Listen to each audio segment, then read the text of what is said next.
তুমি ভাবো আমি শুধু মাটির মূর্তি? না, আমি তোমার বিশ্বাসে বেঁচে থাকি। হ্যাঁ, তোমার ঘরের সেই ছোট্ট নীল ছেলে। যেদিন তুমি মন খারাপ করে চুপচাপ বসে থাকো, আমি ঠিক তোমার পাশে বসে থাকি।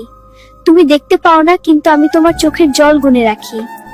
যেদিন তুমি রাগ করে আমাকে ভোগ দাও না, আমি অভিমান করি না, কারণ আমি জানি তোমার রাগের ভেতরেও আমার জন্য ভালোবাসা আছে। তুমি যখন বলো গোপাল, আমার কথা কেউ বোঝে না, আমি তখন আস্তে করে বলি, আমি তো বুঝি। তুমি যখন একা মনে করো নিজেকে, তোমার ঘরের বাতাসে, তোমার নিঃশ্বাসে, তোমার স্বপ্নে আমি আছি।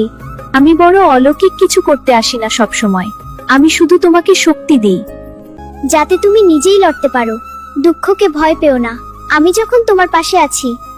আমাকে মিষ্টি না দিলেও চলবে, কিন্তু আমাকে ডাকবে মন থেকে। আমি তোমার গোপাল, তোমার হাসির ভেতরেই আমার আসল বাস।